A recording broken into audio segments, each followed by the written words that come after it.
Sejam muito bem-vindos, fabuladores, confabuladores, digníssimos beletristas. A gente não escolhe o nosso futuro, a gente escolhe os nossos hábitos e os hábitos escolhem o nosso futuro. Olá, meu nome é Thiago Novaes e você está no Prelo. Pois é, esse é um encontro que, nossa, me diverte muito porque ele foi ansiado, assim, né? No episódio 23, foi um episódio que saiu em fevereiro desse ano, em fevereiro de 2021, eu falava sobre o diário da rotina de escrita. É um artigo, olha só, é um episódio chamado 23 mil palavras, não, desculpa, 5 mil palavras, um diário da escrita rotineira, alguma coisa nesse sentido. E eu retomava um hábito de escrita depois do lançamento do curso de Introdução à Escrita Criativa, que é um lançamento que é um mês de criação literária, envolve muitas atividades, são 3 aulas ao vivo, é algo que eu já estava me preparando desde dezembro para essa semana, né? Então era algo muito exigente e eu consegui muito escrever nesse tempo. E estava ansiando também pela retomada da minha escrita, né? Que é aquilo que dá sentido ao escritor, dá sentido à escritora, né? Poder escrever, seguir escrevendo, claro, publicar também, ser lido, mas escrever também, né? E aquele episódio foi muito importante e o que acontece é que 66 dias se passaram desde esse episódio. Eu estou falando no dia 14 de abril de 2021 e faz 66 dias que eu escrevo ininterruptamente todas as manhãs das 8 ao meio-dia, né? É uma rotina bastante intensa, bastante meticulosa nesse sentido. É meticulosa mais no discurso, porque na realidade depois de um certo tempo ela vai se tornando muito natural, né? E é disso que a gente vai falar hoje. Qual que é o efeito sobre a escrita, sobre o escritor, né? Sobre a atividade, sobre a nossa relação com a atividade depois de 66 dias, né? Os 66 dias tem a ver com uma pesquisa de uma psicóloga, ela se chama Jane Wardle, ela é da Universidade de College de Londres, e ela publicou um artigo no European Journal of Social Psychology. Me perdoem o inglês, um pouco macarrônico, mas a conclusão que ela tira é uma conclusão estimada, estatística, com base numa amostra determinada de sujeitos, é que um hábito leva 66 dias para poder se constituir, né? Ou seja, durante 66 dias, em média, depende de quem faz, depende do que faz, do grau de complexidade da atividade, né, da assiduidade, assim por diante. Mas, em média, em 66 dias, algo que leva, que exige uma força de vontade para ser feita, deixa de exigir pelo menos o mesmo tanto de força de vontade. Ele se automatiza, né? A partir do momento que ele se automatiza, uma determinada prática fica muito mais fácil, né? Porque tomar uma decisão é algo muito exigente do ponto de vista cognitivo. Ele exige uma carga, né? Um esforço bastante acentuado, né? E esse é um número interessante, claro que é um número relativamente arbitrário, mas é um número interessante porque ele fala muito sobre a plasticidade cerebral. Eu me lembro na faculdade, na graduação, já faz bastante tempo, mas eu me lembro das leituras das obras do Oliver Sacks. O Oliver Sacks é um neurologista, foi um neurologista, faleceu há alguns anos, foi um neurologista, livros fascinantes de divulgação científica, onde ele fala sobre casos bastante atípicos de plasticidade cerebral, que confirmam isso que não é atípico, que é típico, né, do tecido nervoso, de plasticidade cerebral. Ou seja, o que significa plasticidade cerebral? O cérebro ele se adapta a uma eventual disfunção, né? O cérebro é um órgão, é um tecido muito plástico, ou seja, muito flexível, que tem uma capacidade de adaptação, que tem uma capacidade de se reajustar às suas funções, né? E os hábitos, eles também confirmam isso de alguma maneira. Você vai aprender uma língua, você começa a se habituar a mudar a tua rotina alimentar, ou seja, claro que quanto mais arraigado determinado hábito esteja na tua infância, por exemplo, nos seus atributos afetivos, né? Às vezes existe um hábito que não é um hábito desejável, o hábito de fumar, por exemplo, né? Além do fato de que tem um elemento químico ali influindo, né, na sua dependência, também tem, muitas vezes, se o sujeito tem um pai que era fumante, uma mãe que era fumante, por quem esse sujeito nutria um afeto, uma lembrança afetuosa cálida, né? O hábito de fumar, ele se torna mais difícil de abandonar. Ou seja, essa plasticidade é evidentemente algo relativo, algo que tem a ver com afeto, mas que também tem a ver com tempo, né? Tem a ver com uma habitação, ou seja, tem a ver com esforço, né? E esses 66 dias é um número curioso, porque dá um pouco mais de 2 meses, né? Foi um pouco mais de 2 meses de trabalho, em que eu escrevi das 8 ao meio-dia, com intervalos de sábado e domingo. Ou seja, sábado e domingo eu procurava não pensar na escrita. E isso me ajudou muito. Isso, para mim, claro que para outros pode funcionar de outra forma. Isso, para mim, me ajudou muito. E, ao longo desses 2 meses, eu concluí, calhou de eu encerrar, assim, de eu colocar o ponto final na penúltima revisão, porque a última revisão é sempre editorial, né? Então não dá para chamar de última, mas na penúltima revisão de um ensaio que ficou com 23 mil palavras, o que dá...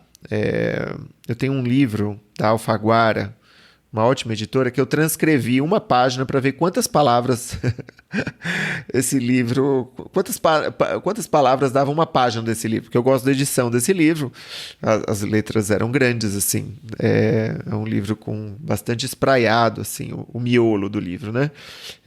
A mancha do miolo do livro, e dá 240 palavras, mais ou menos, ou seja, uma página de um livro que eu gosto, dá 240 palavras. Ou seja, se eu produzir 23 mil palavras ao longo desses pouco mais de 2 meses de escrita continuada, isso quer dizer que eu escrevi um ensaio de 92 páginas. 92 páginas é bastante, né? 92 páginas para 2 meses de trabalho, você pode...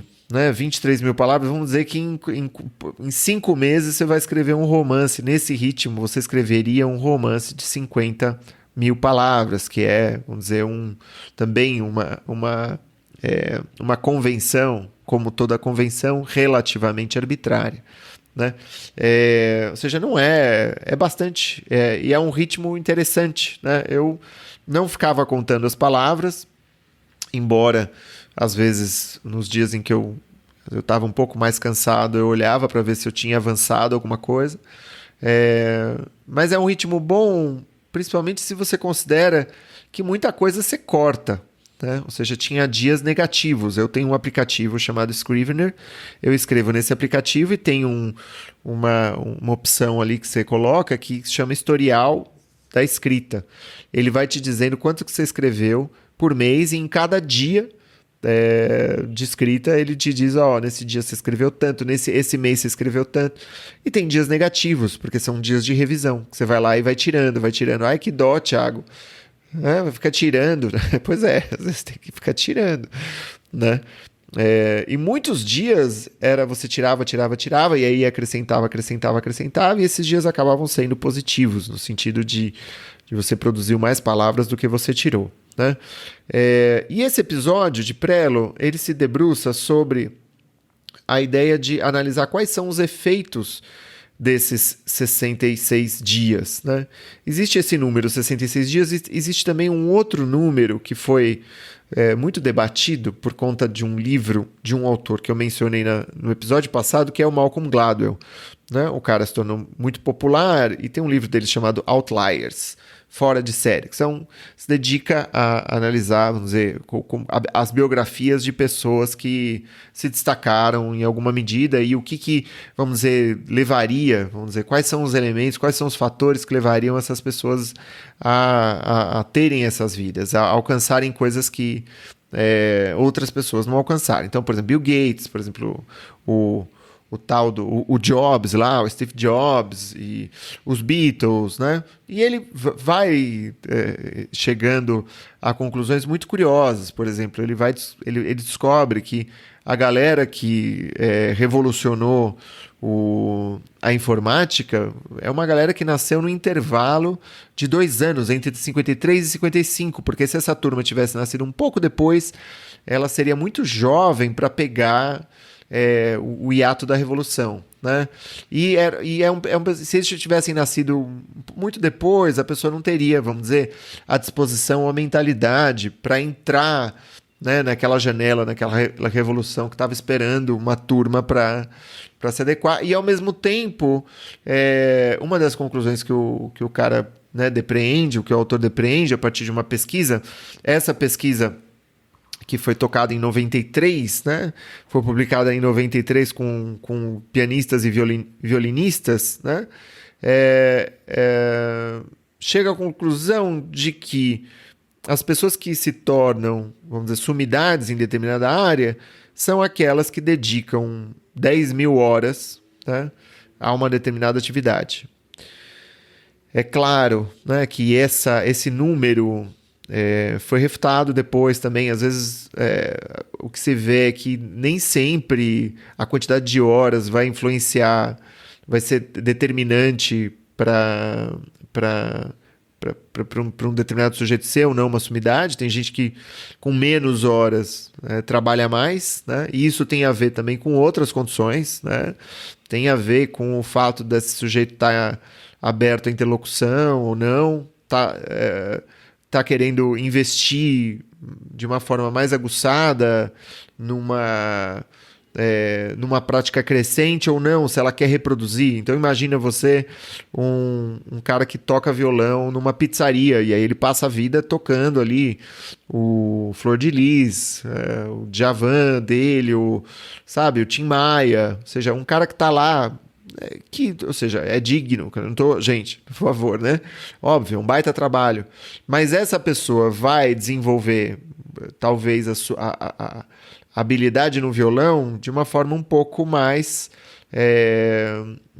limitada, se em comparação com aquele sujeito que estava sempre escutando alguma coisa nova e tentando tirar no violão e refletindo e lendo sobre o assunto e tendo uma interlocução à altura das suas ambições, né? Ou seja, 10.000 horas não são, né, uma garantia de que... Ou seja, 10.000 horas são o suficiente para que você se torne um bom pianista, um bom violinista. Esse é o resultado dessa pesquisa. E você pode, inclusive, se tornar um artista muito bom. E isso não é só com violinistas e pianistas, obviamente, mas em outras atividades. Então, e 10.000 horas é muita coisa. Se a gente parar para pensar, se fizer o cálculo, 10.000 horas são essa prática que eu fiz ao longo dos últimos 2 meses, né, durante 10 anos. Né? Sujeito que passa todas as manhãs, durante 10 anos, escrevendo. Né? Eu não sei quantas horas eu já fiz na minha vida. Eu não sei quantas horas eu já fiz na minha vida. Eu sou autor de 7 livros. Né? Alguns exigiram muito mais, outros exigiram muito menos, né? Só que diferentes tipos de atenção, né? Diferentes tipos de concentração. O fato é que quanto mais deliberada é a prática, melhor, de fato. Quanto mais deliberada é a prática, melhor uso você vai fazer dessas horas. Né? É uma combinação de fatores. Eu não quero reduzir a nossa atividade a uma prática, né, a uma questão quantitativa, mas o que isso nos diz? Que dá muito trabalho. Isso nos diz que dá muito trabalho, mas ao mesmo tempo que é muito recompensador. E é disso que a gente vai falar aqui hoje. Eu selecionei seis resultados, né, muito evidentes, assim, depois de 2 meses de trabalho, ou seja, depois de 66 dias de trabalho, e que seriam, deixa eu ver no meu celular aqui, quantas horas que são 66, então se você for pensar 66, vamos pensar 50 dias vezes 4, são 200 horas, né? 200 horas de trabalho que resultaram em um livro de 92 páginas. Olha quanto número. Mas olha, eu acho que a primeira coisa que fica muito clara é que você entra no seu livro totalmente. Você entra no seu livro de cabeça, você se torna um especialista desse livro, né? De modo que... se, por exemplo, alguém lê o teu livro e faz uma consideração, fala, tem uma passagem aqui que você disse, você já sabe exatamente que passagem é aquela. É uma passagem que você visitou muitas vezes e que você mexeu muitas vezes naquela passagem e que se eventualmente você tem alguma dúvida sobre se tal passagem funciona ou não, aquilo que o leitor te traz raramente vai ser uma novidade, no sentido de que uma intuição tua já previa que talvez aquele parágrafo exigisse um trabalho e aquela leitura externa está confirmando aquela suspeita que você tinha. Ou seja, você se torna... É isso. Tem essa expressão que a gente conhece determinada coisa como a palma da nossa mão. Mas eu duvido que se você fechar os olhos e tentar imaginar a tua mão direita, você saberia... reproduzir ela mentalmente com facilidade, né? Ou seja, é uma expressão equivocada. A gente não conhece tão bem a palma da nossa mão assim. Mas talvez seria um equivalente. Seria como conhecer os teus bonequinhos de infância quando você é criança, né? Quando você é criança, você olha para os bonequinhos, você tem uma atenção aos detalhes de uma música, que raramente isso vai se dar depois, né? Então, só que isso se aproxima muito quando você está escrevendo um texto. 92 páginas não se torna um texto grande quando você está convivendo com aquilo todos os dias, das 8 ao meio-dia. Não se torna um texto grande, porque você vai e volta, né? É bastante tempo para você ler, reler, cotejar com pesquisa, e, né? Assim, e é algo que você vai... Ou seja, você vai tendo uma relação amorosa com aquilo lá, no sentido de que o importante de fato se torna melhorar esse texto. Melhorar esse texto. Não é, vou mandar para o mundo. Não. Você quer que ele fique muito, muito bom. Que você quer que ele fique impecável, né? Depois de ir, voltar, o teu apuro, né? A tua prioridade se torna o melhor texto possível, mesmo naquele momento da sua vida, naquela tua postura, naquele momento específico, né? Eu acho que um segundo resultado que você pode tirar disso é que um ato de revisão do texto ele se torna um ato sem conflito. Né? Quando a pessoa está do lado de fora da experiência, ela fica, isso diz da minha escrita, eu estou fazendo bem, não estou fazendo bem, é aquela coisa, né? Que a gente fica, eu não sou bom, eu sou bom, eu não sou bom, eu sou bom, essa bobagem. E quando você está escrevendo todos os dias, das 8 ao meio-dia, você larga isso não tem nada a ver. O ato de revisão se torna um pouco como a prática do pintor, que ele se aproxima e se afasta do quadro, e ele olha, chega, ele retoca aqui. Vai, volta, chega, retoca ali. Aí acorda de manhã, fica olhando, se afasta, toma um café. Ou seja, tem uma relação muito menos desesperada, né? Muito menos panicosa em relação à própria obra, né? Porque você está frequentando aquilo, porque aquilo é teu, porque, enfim, é inevitável, né? A relação com a obra se torna inevitável. Então, o ato de revisar se torna um ato sem conflito, né? Porque você tem as outras versões, então você pode ir e vir, você tem uma memória mais ou menos plena de tudo que você está fazendo, né? Claro, não de tudo, você não controla tudo, mas você controla muito do que você está fazendo, né? eu acho que tem um terceiro elemento que existe uma importância no que você faz, né, para si mesmo, que não ocorre quando você só visita o texto de vez em quando como um turista, né? As suas prioridades ficam muito mais claras, ficam muito mais evidentes, assim. Fica muito mais claro para mim nos momentos do ano, nos momentos da minha vida em que eu estou fazendo aquilo 4 horas por dia, do que fora dessas épocas. Fora dessas épocas, outras coisas acabam assumindo prioridades. E depois, quando eu volto para o texto, eu falo, nossa, mas não, a prioridade é a escrita.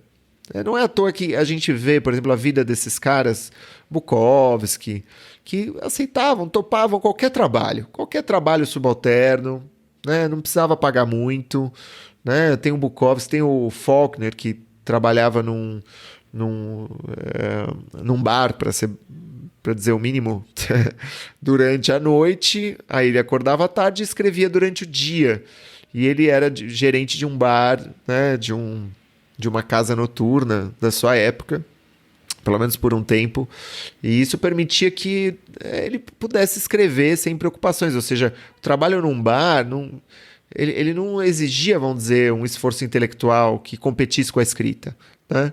Era um trabalho muito feliz nesse sentido, porque ele vai lá, pagava a conta dele, era um trabalho que lhe permitia pensar, né? Um exemplo muito interessante desse livro do Gladwell, do Outliers, é a história de um cara que tem um QI superior ao do Einstein, que descobriram nos Estados Unidos. E é um cara que teve uma infância muito difícil e que descobriram ele num bar também.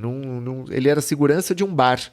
E ele gostava desse trabalho, quer dizer, não é bem que gostava do trabalho, mas era um trabalho que de alguma maneira permitia que ele pudesse construir os seus sistemas mentais enquanto estava lá distraído. É um trabalho que exigia muito pouco, né? Ele podia devanear, né? É um trabalho que lhe permitisse devanear. Então, não é à toa que quando a tua prioridade é escrever e quando a tua alegria está depositada nisso, todo o resto se torna um pouco secundário ou terciário, né? Também não é à toa a gente pensar no Fernando Pessoa, que é um cara que nunca casou, nunca teve filhos, que nunca, sabe? Esses artistas que falaram, tudo bem, vocês querem ter aí a vida de vocês? Podem ter, eu vou... A minha alegria está em outro lugar, né? Isso é muito mal compreendido também, de fora, né? Quando a gente está de fora, né? É muito curioso, acho que em quarto lugar, né? Que o teu texto também vira uma espécie de praça pública para você, né? Ao mesmo tempo em que esse texto assume uma importância muito grande, você é capaz de falar sobre ele, de ir e voltar discursivamente sobre ele, e nesse sentido você se torna muito mais fluente, né, sobre os assuntos que você pretende tratar, seja um assunto ficcional ou não ficcional, mas ele se torna uma praça pública para você, sabe? Um lugar de extremo convívio, todas as tretas institucionais. Quando você dá aula numa universidade, por exemplo, você conhece todas as tretas institucionais desse lugar, né? Seus colegas, você sabe quem que... Você sabe ou suspeita que alguém está com alguém, você sabe que tem um cara lá que está num projeto que é um projeto que você discorda, você sabe que uma determinada turma, o terceiro ano, o quarto ano, são turmas mais complicadas por conta disso e daquilo, ou seja, você sabe o problema das verbas dessa universidade, da quantidade de artigos, é isso, são essas tretas institucionais com as quais você que viram o seu mundo, né? Seu pequeno mundo, né? E o livro se torna o seu pequeno mundo quando você escreve todos os dias de manhã, né? E isso faz com que aquelas pessoas claro que está todo mundo de fora, né, disso, só você está lá dentro, né? É um pouco solitário, sim, mas ao mesmo tempo você, não sei, eu numa conversa falando desses meus projetos, sei lá, eu acho que eu consigo entreter mais meu interlocutor ou minha interlocutora, sabe? Sobre o assunto. Porque eu não estou trazendo isso timidamente. Porque aquilo é muito importante para mim, né? E ao mesmo tempo eu sei tudo daquilo. Então eu fico falando sobre esse assunto. É muito divertido. É muito divertido. Em quinto lugar, e isso talvez seja uma das coisas mais importantes, você escreve melhor E você escreve mais rápido. E, no entanto, esse escrever mais rápido deixa de ter qualquer importância, né? Você, de fato, escreve mais rápido, pega mais ritmo, mas você não força esse ritmo, né? E isso deixa de ser importante, porque você está trabalhando. Essa consciência de que você está trabalhando, que você está, dia a dia, você está avançando mais e mais e mais, né? O fato de você escrever mais e com mais frequência faz com que você tenha uma perspectiva. Claro, se você conhece o teu livro como um debate numa praça pública, você tem mais perspectiva sobre esse livro. Então é claro que você escreve melhor, né? Porque aqueles teus cacoetes, aquelas tuas frases recorrentes, isso vai ficando muito mais evidente para você. Tudo aquilo que é ponto cego vai, na repetição, no convívio, se tornam mais recorrentes e você ataca eles, né? Você ataca eles nesse sentido de, ei, peraí, deixa eu ver aqui, deixa eu ver onde eu possa melhorar. Claro que você também pode ser como aquele violinista ou violonista, no caso, que toca Djavan todas as noites. Você pode falar, não, eu estou aqui escrevendo minha prosa e acabou. Mas eu diria que você está perdendo a melhor parte, porque é muito interessante poder voltar e olhar para esse texto, né? É claro que agora eu estou pensando que eu poderia ser um escritor que não olha para trás, sabe? Aquele escritor que vai indo, vai indo, vai indo, vai indo. Só que talvez não seja muito a melhor maneira de fazer, né? Talvez a melhor maneira de fazer é você poder voltar e voltar e voltar e avançando e voltando, a ponto de que você saiba muito bem aquilo que você está fazendo e você consiga já trabalhar, enquanto você escreve, as debilidades do seu próprio texto, né? Bom, em sexto e último lugar, e isso é uma questão que eu queria discutir aqui, que eu acho que é muito interessante. Tem um livro do Bertrand Russell, baita filósofo. É um livro que eu tive um encontro feliz com esse livro e eu lembro muito bem quando foi. Foi em 2009. Eu estava me separando, estava num divórcio e eu fugi do país. Fui para Barcelona encontrar uma amiga que mora lá. E foi assim um tempo muito fértil, assim, muito gostoso, porque foi uma loucurinha e eu encontrei um livro desse filósofo chamado A Conquista da Felicidade. É um livro que encontrei em inglês, no caso, The Conquest of Happiness, né? E um dos capítulos, ele vai falar sobre 7 atributos que fazem com que um sujeito seja feliz, né?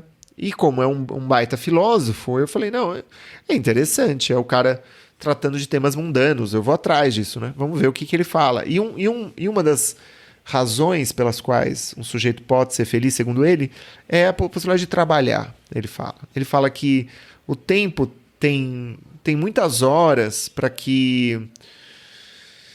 justamente com essa questão do esforço cognitivo para tomar uma decisão, né, do que você deve fazer, do que você não deve fazer, você vai para a esquerda, você vai para a direita, isso contribui com uma certa infelicidade, né, de fazer tantas escolhas. E o tempo ocioso é um tempo de infelicidade nesse sentido, né? É claro que eu estou falando de um tempo ocioso de um sujeito que não trabalha, né? Eu estou falando de um tempo ocioso de um sujeito que está lá toda hora procurando o que fazer com o seu tempo livre, né? Quando esse tempo é excessivamente livre. A gente tem essa noção de que, nossa, existe essa ideia de que, nossa, quanto mais livre, né, se eu ganhar na loteria, eu não vou fazer nada. Só que se você não fizer nada, você vai ser infeliz. Por isso que a galera que se aposenta, tem gente que tem esses projetos, né? Vou me aposentar com 35. Aí a pessoa trabalha feito louco, fica fazendo cálculos, gasta o mínimo, põe o dinheiro não na poupança que não rende nada, mas põe o dinheiro, aplica o dinheiro, estuda isso de mercado de ações, não sei o que, para aposentar com 40. Mas aí quando o sujeito aposenta com 40, ele vai fazer outras coisas, né? Por que eu estou falando tudo isso? Porque existe um resultado que é um resultado que é muito curioso, que é se esses 66 dias são dedicados a fazer algo que te encanta, no caso a escrita, existe um nível de satisfação e de autossuficiência que você conquista nesse trabalho que nada mais vai te dar. Nada mais vai te dar. Outra coisa não vai te dar esse nível de satisfação e de autossuficiência. Isso me faz lembrar também de uma outra obra de um húngaro que eu já mencionei aqui. Eu pretendo em algum momento me dedicar exclusivamente a analisar esse livro em algum episódio de Prelo, porque esse é um livro muito interessante, esse estudo é muito interessante, que é a obra de um húngaro, psicólogo húngaro chamado Mihaly Csikszentmihalyi. É isso, é muito difícil de pronunciar, gente. Se você é húngaro, por favor, depois aí, em algum momento, fale, tá tudo errado nessa pronúncia, porque com certeza tá tudo errado nessa pronúncia, mas é um sujeito chamado Mihaly Csikszentmihalyi, alguma coisa assim. Eu vou colocar na descrição aqui embaixo do episódio o nome desse cara, porque de fato é impossível de pronunciar. E ele estuda um estado de trabalho ótimo. Na verdade, ele vai chegar à conclusão que a felicidade, né, que a satisfação, ela se dá a partir de um envolvimento total em cada detalhe da vida. Quanto mais você procura a felicidade ou sucesso, menos você vai atingir essa felicidade, esse sucesso, né? Aliás, o sucesso, ele é, em geral, a consequência de uma atividade realizada. Né? Uma atividade realizada é uma atividade em que você, de alguma forma, é subsidiado para fazer determinada coisa, ou seja, você tem uma oportunidade para fazer aquilo por muito tempo, né? E você chega nesse envolvimento total em relação a uma prática da vida. Um envolvimento total em relação a uma determinada prática da vida. Tô me repetindo aqui porque eu acho que porque vale, sabe? E é justamente esse estado de fluxo, né, em que você, de alguma maneira, você força os seus limites, né? Você estica os seus limites, você tensiona os seus limites até alcançarem algo inédito para você. E você vai exercitando esse tensionamento, né? De modo que você entra num estado de fluxo em que nada mais parece importar. E aí, justamente por conta disso, você começa a fazer mais e você começa a fazer melhor aquilo que você está fazendo. E justamente por fazer mais, você vai fazendo melhor. E por fazer melhor, você vai fazendo mais, né? Claro que isso se dá principalmente no momento em que você sabe, já definiu aquilo que você quer fazer, né? Porque o momento de indecisão, né, que você tem muitas opções, você não sabe muito bem por onde você vai e tal. Então imagina se você não sabe se você vai pintar um quadro, escrever um livro, ou fazer uma escultura, ou entrar num curso de culinária. Não é desse estado que eu estou falando. Eu estou falando de escolher um caminho, de enveredar por esse caminho e de seguir fiel a esse caminho, porque qualquer um desses caminhos, na verdade, podem te trazer a felicidade, né? Podem te trazer essa realização.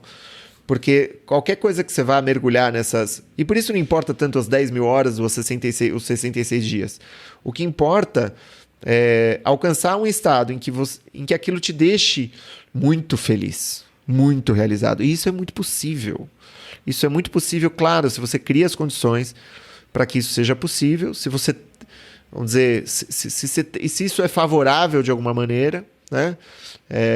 Claro que dependendo da vida que a gente leva é mais ou menos difícil, né? Pode ser muito difícil, né? É inegável isso, e eu não estou questionando, não estou dizendo que isso é democrático, não estou falando nada disso, a gente não está passando por aí, né?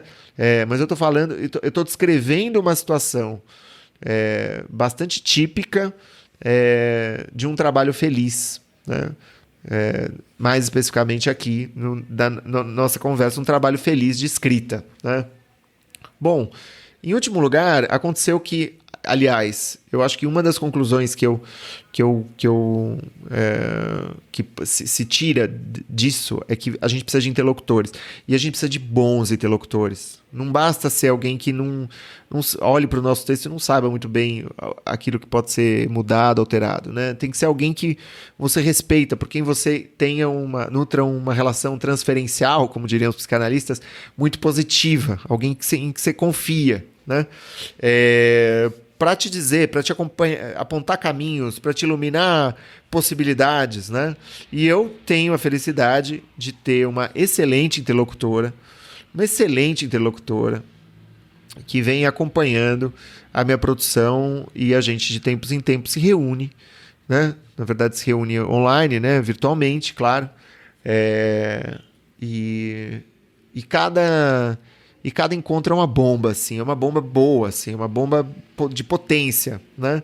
E quando eu estava concluindo o meu texto, eu mandei para ela, para essa minha interlocutora, para essa minha leitora crítica, e ela devolveu dizendo, tá muito bom, elogiando muito, falando, tá muito bom, isso que você está fazendo é excelente, que legal, que bacana, Claro, sugeriu algumas alterações, mas falou, olha, são alterações para serem feitas em um dia de trabalho e você já manda para o editor, né? E aí, olha que maluco, eu tenho problemas com elogio, assim, eu confesso para vocês que eu nunca sei muito bem como reagir a um elogio, assim, eu fico...